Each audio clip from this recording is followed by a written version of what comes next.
Warning. This story isn't for the faint of heart. If you want your 90s childhood memories preserved in a positive, cheerful light, I highly suggest you turn back now. Monsters. There's no such thing. Oh my god. His hand. I hope. Nightmares as a child. My hands. Dirty. The dirt won't come off. After I'm done talking to you, you'll never look at your own hands or cartoons the same way again. So get a grip and hold on tight. Welcome to another episode of Nightmares as a Child, Slimesters, a minisode series where I pluck out and share with you some of the most terrifying nightmare-fueled moments extracted from the dark corners of my 90s Nick mind. I'm Brett, and today I'll be sharing a story about a cartoon gone a little bit too deranged from jealousy. They say popularity isn't everything, except when it matters. And when you don't have it, it can drive a man, Chihuahua, insane. And now, on to the story. For those familiar with the Ren and Stimpy show, airing as a part of the Nicktoon's cartoon block on Nickelodeon, you know the show is no stranger to toilet humor, but also bizarre, often traumatic imagery depicting deep, emotional highs. One particular unassuming episode, called Stimpy's Fan Club, reveals something far vile beyond the fan letters Ren has to read, and it is stuck with many 90s Nick kids in the back of their minds for decades. I recall watching this episode one Saturday night when I was young. It was a fun episode for the most part, as the topic of receiving fan mail was something I knew very little about.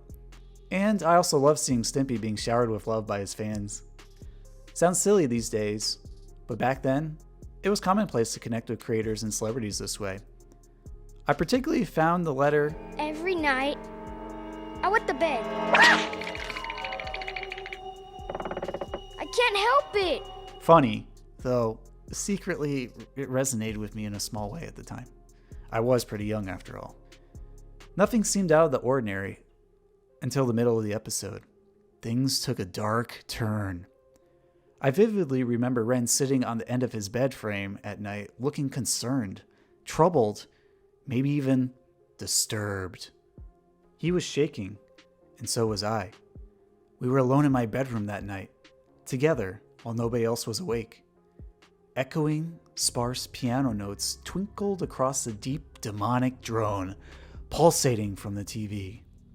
Ren goes into a monologue about he was quote-unquote nice today, and how he felt like his role of president for Stimpy's fan club was nothing like what he had imagined it to be. Reading thousands upon thousands of letters swelled bitterness and resentment inside of him. Not a single letter praising Ren for his work on the show. How meta. He goes on to say how the fans praise Stimpy like he's a god, but Ren knows he's just as mortal as he is. With one quick twist of his dirty hands, he could take it all away. The music, the ambience of the background, and Ren's jealousy proved to be hypnotic to me. I just couldn't look away from the TV. My brain pleaded with me to change the channel, but I knew the feeling he shared in the stillness of the night was very much like my own. You see, I was never that popular at school, despite everyone liking me. I was barely invited to any hangouts, parties, and other events, and being constantly excluded just made me feel like something was wrong with me that I couldn't see. Even though I was in elementary school at the time, the message still rang true. One of frustration, desperation, and helplessness. Then came the scene we all know in memes and GIFs today. You know the one. Ren looking at his hands in a dark void with light pointing up onto his face, showing his isolated hands floating out in front of him. He said in a distorted voice, "And with these hands, I hold the fate of millions." Ren panicked, and he felt his brain burning, stinging, swelling. He screamed in terror, holding his swollen brain while fire engulfed him. Fade out to black. And then into the next morning, where he sat in a mechanical suit made to look like Stimpy. What a horrifying moment. Ugh. That scene gave me one of the worst anxiety panic attacks of my life. I dashed out of my room to grab a drink of water to calm down. But all I could think about as I stared out the window, facing a full moon in the bathroom, was Red's disembodied head with his gnarly, contorted hands searching for me to wring my neck. I knew it wasn't Stimpy. I knew I wasn't Stimpy, his target of revenge. But since I was more of a fan of Stimpy for his goofy yet lovable nature, it seemed natural that I was a prime target.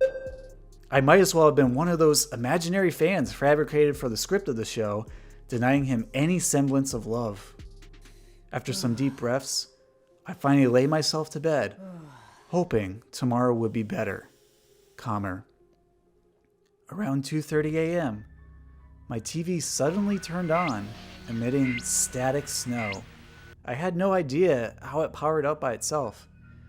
Maybe I rolled onto the remote in my bed? I don't know. The static intercut with Ren, staring at me with a malicious look. He kept repeating, "I could end your life in an instant. Just one quick twist. My hands are dirty and hold the fate of millions." It felt like his highly detailed, grubby hands were projecting out of the TV, once again reaching for me, either to choke me, snap my neck, or probe me into his dark, animated world. I screamed, running to my parents' bedroom, telling them my TV was alive and Ren was trying to grab me. Naturally, they were barely awake and shooed me back to bed. I didn't want to get back into my bedroom at all. I couldn't risk having my life ended that night, so I scurried downstairs to the living room and covered my entire body with a thick blanket, hoping he wouldn't find me. The next morning, I felt off. Misaligned and weirded out by the surreal event hours before. What did it all mean? Was it a dream or just a strange occurrence that I was the only one who witnessed? Should I try to understand Ren more or stop trying to impress people to make friends at school based on a potential interpretation of my subconscious? Needless to say, I was exhausted, tired, and I did not want to watch the show anymore. So, I didn't. At least, not for a long while. Fast forward to about 10 years later in 2005. I was finally earning some cash working with my father cleaning up his various construction sites while I was attending high school, and DVD box sets were all the rage back then. After school one day, I drove to a local Walmart to buy the entire series worth of Ren Stimpy DVDs, as I was excited to revisit my childhood nostalgia for the show. Upon unboxing the first season set with glee, I popped in a random disc into my silver DVD player and hit play. It figures, Ren Stimpy's fan club was on that disc. Part of me wanted to simply ignore it, but I knew if I did, that fateful scene with Ren would continue to haunt me forever. This time, I had my younger brother by my side. He was old enough that he found an interest in some of the 90s Nick shows I loved watching, so it was a thing for us to bond over in our adolescence. He told me, "Let's try this episode," and while I hesitated for a quick moment, my quivering hand hit play and let the episode unfold once more.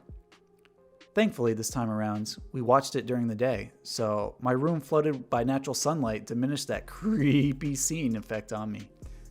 Still though, I have brief moments in my life where I get a tiny, lingering thought of Ren's hands whenever I feel isolated and jealous of other people's successes while I suffer in silence, alone.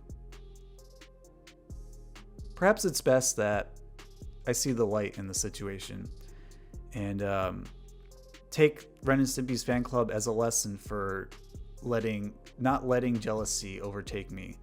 Because by the end of the episode, we find out that despite Ren's yearning to be just like Stimpy, he doesn't have to be for him.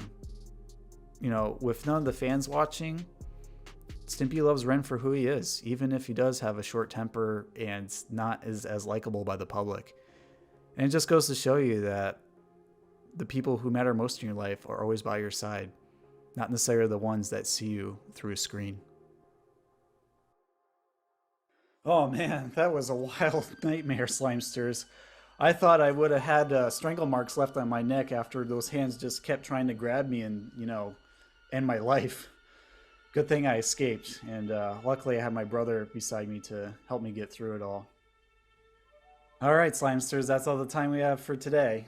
If you have any scary tales related to Ren and Stimpy or 90s Nick nostalgia in general, feel free to leave some comments on YouTube, our Podbean page, or just email us at splatattack2021@gmail.com and share your stories.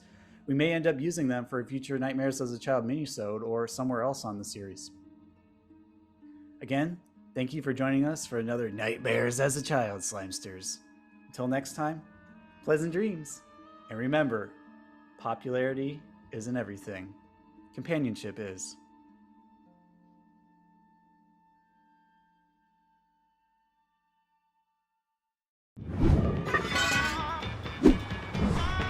President. What a joke. President. President, what?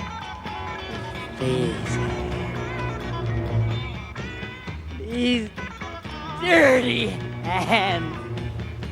And with these hands, I hope fate a million. They think he's a god. But he's as mortal as we. No, Ren. There'll be no letting of blood today.